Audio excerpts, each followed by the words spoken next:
നമസ്കാരം. അങ്ങനെ ശബരിമല സ്വർണ്ണക്കൊള്ള കേസിലെ ഒന്നാം പ്രതിയും ഇതിൻ്റെ മുഖ്യ ആസൂത്രകനുമെല്ലാമായ ഉണ്ണികൃഷ്ണൻ പോറ്റി ഇന്നലെ ജയിലിൽ നിന്ന് പുറത്തിറങ്ങിയിട്ടുണ്ട്.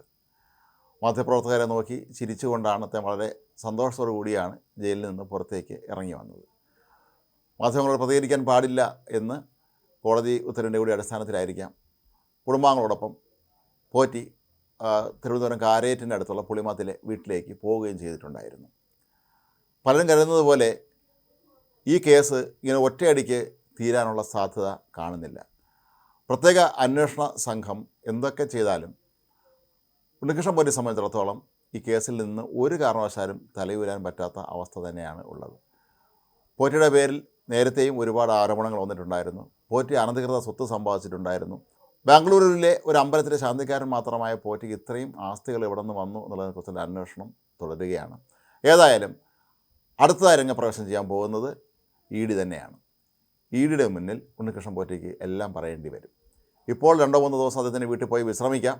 ഇതൊരു ചെറിയ ഇടവേളയായി മാത്രം, ഒരു ഇൻ്റർവെല്ലായി മാത്രം കണക്കാക്കിയാൽ മതി.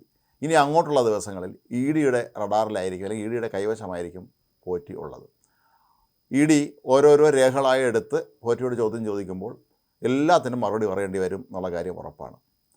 പ്രത്യേക അന്വേഷണ സംഘമാണെങ്കിലും ഇ ഡി ആണെങ്കിലും ഒക്കെ തന്നെ നമ്മുടെ മനസ്സിലാക്കേണ്ട ഒരു കാര്യം, ഇതെല്ലാം തന്നെ ഹൈക്കോടതിയുടെ നിരീക്ഷണത്തിൽ തന്നെയാണുള്ളത്. ശബരിമലയിൽ നടക്കുന്ന കാര്യങ്ങളൊക്കെ തന്നെ ഹൈക്കോടതിയുടെ നിരീക്ഷണത്തിൽ തന്നെയാണ് നടന്നുകൊണ്ടിരിക്കുന്നത്. അതുകൊണ്ട് തന്നെ ഇ ഡിക്ക് ഇക്കാര്യത്തിൽ വളരെ ധൈര്യമായി തന്നെ മുന്നോട്ട് പോവുകയും ഉണ്ണികൃഷ്ണൻ പോറ്റിയെ വിശദമായി ചോദ്യം ചെയ്ത് ആർക്കൊക്കെയാണ് പണം നൽകിയത്, ഇതിൻ്റെ പിന്നിലുള്ള ഗൂഢാലോചന, അന്താരാഷ്ട്ര സംഘങ്ങളുമായി ബന്ധമുണ്ടായിരുന്നു തുടങ്ങിയ കാര്യങ്ങളൊക്കെ അന്വേഷിക്കാൻ പറ്റും. പ്രത്യേക അന്വേഷണ സംഘം പ്രധാനമായി അന്വേഷിക്കുന്നത് അവിടെ നടന്ന മോഷണമാണെങ്കിൽ ഇ ഡി അന്വേഷിക്കുന്നത് സാമ്പത്തിക ക്രമക്കേടുകളാണ്. അതായത് കള്ളപ്പണം വെളുപ്പിക്കൽ ഉൾപ്പെടെയുള്ള അതീവ ഗുരുതരമായ സാമ്പത്തിക വിഷയങ്ങൾ ഇതിൻ്റെ പിന്നിലുണ്ട് എന്നുള്ള കാര്യം 100% ഉറപ്പാണ്. ഉണ്ണികൃഷ്ണൻ പോറ്റി കേസിൽ ഒന്നാം പ്രതിയാണ്, ഇതിലെ മുഖ്യ ആസൂത്രകനാണ് എങ്കിൽ പോലും ഇയാളുമായി ബന്ധപ്പെട്ട് ഇയാൾക്കും മുകളിൽ മറ്റു ഏതൊക്കെയോ ഉന്നതന്മാരുണ്ട് എന്നുള്ള കാര്യം ഉറപ്പാണ്. ഉണ്ണികൃഷ്ണൻ പോറ്റി ശബരിമലയിലെ ചെറിയൊരു സഹായിയായി കയറിപ്പെട്ടിട്ട് നമ്മുടെ നാട്ടിലെ പ്രമുഖരായ വ്യക്തികളുമായെല്ലാം തന്നെ വലിയ തോതിലുള്ള വ്യക്തിബന്ധം സ്ഥാപിക്കുകയും അങ്ങനെ അതെല്ലാം തന്നെ തൻ്റെ നേട്ടത്തിന് വേണ്ടി ഉപയോഗിക്കുകയും ചെയ്യുകയും ചെയ്തപ്പോൾ ഇവിടെ അത് ചോദിക്കാൻ ആരും ഇല്ലായിരുന്നു എന്നുള്ള മറ്റൊരു കാര്യം. എല്ലാ മുന്നണികളിലെയും പ്രധാനപ്പെട്ട നേതാക്കന്മാരുമായും വലിയ പദവികളിരിക്കുന്നവരുമായും ജനപ്രതിനിധികളുമായൊക്കെ തന്നെ ഇയാൾക്ക് വളരെ നല്ല ബന്ധമാണ് ഉണ്ടായിരുന്നത്. ആദ്യം കടകംപള്ളി സുരേന്ദ്രൻ, രാജു എബ്രഹാമൊക്കെ ഇയാളുടെ വീട്ടിലെത്തി ഇയാളുടെ അച്ഛനെ ആദരിക്കുന്ന ചിത്രം പുറത്തതിൻ്റെ പിന്നാലെ ഇയാൾ സോണിയാഗാന്ധിക്കൊപ്പവും അതുപോലെ അടൂർ പ്രകാശ് എം പിക്ക് ഒപ്പം നിൽക്കുന്ന നിരവധി ചിത്രങ്ങളും പുറത്തു വന്നിരുന്നു.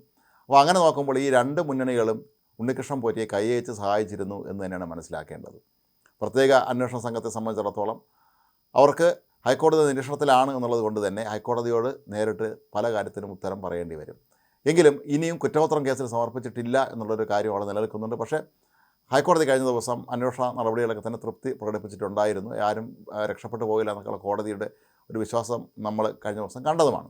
പക്ഷേ ഇനി അങ്ങോട്ടുള്ള ദിവസങ്ങളിൽ ഇ ഡി നിലപാട് കർശനമാക്കുകയും കഴിഞ്ഞ ദിവസം ഈ കേസിൽ തന്നെ മറ്റൊരു സൂത്രധാരനായ മുരാരി ബാബുവിനെ ഇ ഡി ചോദ്യം ചെയ്തിരുന്നു. അയാളിൽ നിന്ന് എന്തൊക്കെ വിവരങ്ങളാണ് ലഭിച്ചത് എന്നുള്ള കാര്യം അറിയില്ല. കൂടാതെ ഉണ്ണികൃഷ്ണൻ പോറ്റിയെയും നടൻ ജയറാമിനെയും ഒരുമിച്ചിരുത്തി ചോദ്യം ചെയ്യാനാണ് ഇപ്പോൾ ഇ ഡി ലക്ഷ്യമിടുന്നത് എന്നാണ് പറയപ്പെടുന്നത്.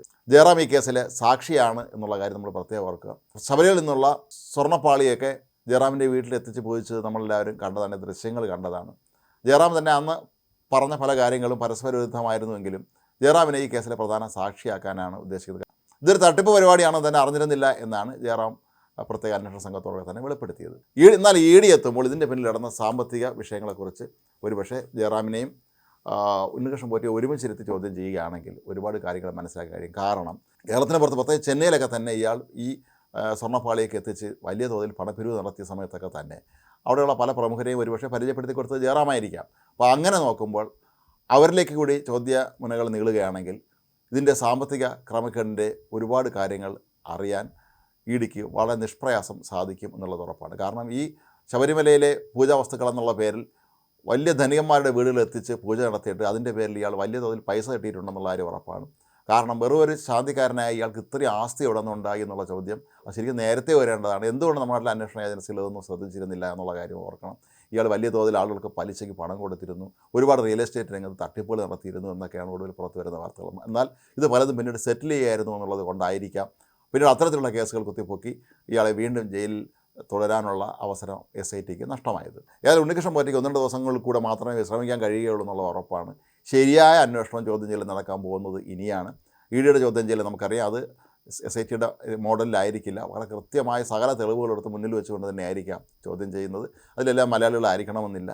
ഉണ്ണികൃഷ്ണൻ പോറ്റിക്ക് ഒരു തരത്തിൽ അവരെയൊന്നും സ്വാധീനിക്കാനും കഴിയുകയില്ല. അപ്പോൾ അങ്ങനെ നോക്കുമ്പോൾ ഇനി അങ്ങോട്ടുള്ള ദിവസങ്ങൾ ഉണ്ണികൃഷ്ണൻ പോറ്റിക്ക് നിർണായകമാണ്. അതുപോലെ ശബരിമല തന്ത്രി, അദ്ദേഹത്തിൻ്റെ റിമാൻഡ് ഇന്നലെ വീണ്ടും നീട്ടിയിട്ടുണ്ട്.